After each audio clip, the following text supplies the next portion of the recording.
what separates me from a lot of people is they go into a daunting task, and the task is overwhelming. Like when I heard the pull-up record was 4,020 pull-ups, and I was talking about breaking this record, people are like, oh my God. I went right to a pen and paper. They go, what are you doing? I'm doing the math, man. What are you talking about? I'm open-minded to the fact that, okay, if I do 5 pull-ups in a minute for so many hours, I can get so many pull-ups in.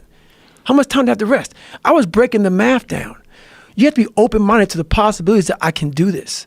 Once you shut your mind down to the possibility that it can be achieved, there's no way it can happen. So that's why my eyes and my body light up about things, because I know that if you're in a fight, you have to attack. You have to keep attacking. The enemy has to know he is not going to give up. You must break the soul of whatever the fuck is in front of you. That's what I realized. I was never breaking the soul of anything in front of me. So that's why I came up with this thing called Taking Souls in my book. I started to devise ways to break a soul of a human being, of an object, of whatever's in front of me. If you keep on attacking something, nothing wants to stand in front of anything that is relentless. Nothing. The Taking Soul part of the book is really interesting because you talked about like the mind shift that you had when you were in Buds. Yes, sir. Yeah, that's an intense part of the book. It is. That's when a lot of stuff started clicking, man.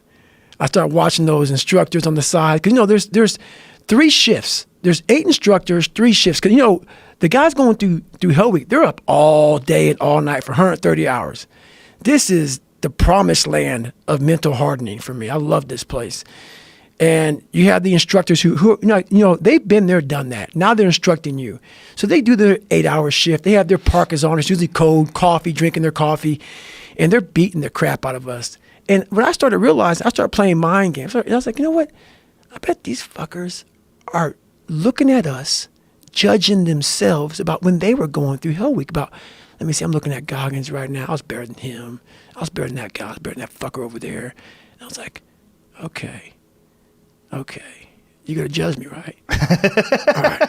So that's what I'm going to do to you.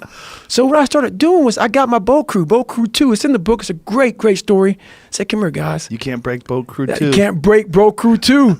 So it's Wednesday, and everybody's broken. Everybody's beat up, man. And like this is when you start moving like a robot. Everybody's like just trying to get through Hell Week now, and your energy's zapped. And they know Wednesday's like that over the hump. I love that you talked about that in the book too, that they put it in your head that Wednesday you're going to be tired. Oh yeah, and that's another thing. They tell you how you're supposed to feel, so you are feeling that way. I was like, don't let these motherfuckers tell you how you're supposed to feel. No, it's day 1, motherfucker. This is hour 1. So I was getting my boat crew all jacked up. I said, we're going to take these motherfuckers' souls. So when they had us doing this simple thing that guys were struggling with, Boat Crew 2 was just launching the fucking boat in there, yelling, yeah, you can't fucking hurt us. You can't hurt Boat Crew 2. And I looked on the instructors' faces, and it looked like someone had just fucked with their soul. And I looked at my guys in my boat crew, and I said, hey, guess what? Those motherfuckers aren't fucking tonight. We own space in their fucking head. We own space. They're going to think about us tonight. They could think about how the fuck. You're killing boners. That's right. Charging. And we start fueling off of that. We start fueling off the fact that, man, it takes 1 second of energy to steal everybody's. And then you have all the energy you need. That's all you need. You need to look at someone's eyes. You know how it is when you fight somebody and you broke that motherfucker. He's like, oh, God, man, I don't want to go back to the next round. And you feel like, my God, I can fight all day. I can fight all day long. That's what taking souls is. But you have to have the will, the heart, the courage to go that distance when you're exactly jacked up. You have nothing left to give, and give more.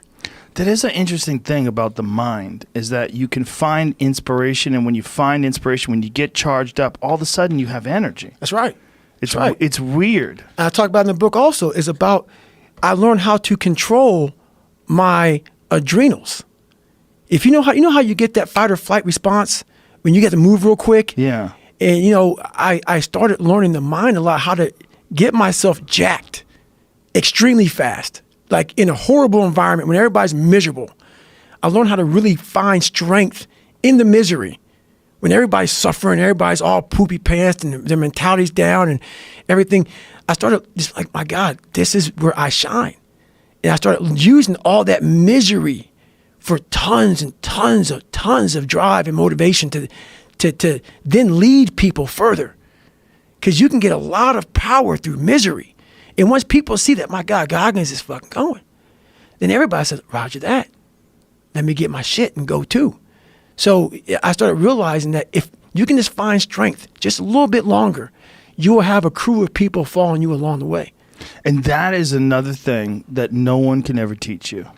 You're going to have to learn that on your own. Mm-hmm. You're going to have to figure out how to pull that energy out of your mind on your own. There's no book you can read that all of a sudden I have it. I've got the technique now. I know how to do it. Yeah. No, it's a grind that you have to start and finish on your own. You have to take great pleasure in the fact that no one wants to be where the fuck you're at right now. Great pleasure in that. And what makes, it has to bring a passion out of you. It has to bring something very, very weird out of you, man. Like, people don't really understand what that is. When you're in the worst environment possible, the worst situation possible, and everybody's looking like, God, man, I hope this ends. And you see that. Time slows down and you see that. You're feeling that. Everybody has that look on their face like, God, this got to go. I don't want to be here anymore.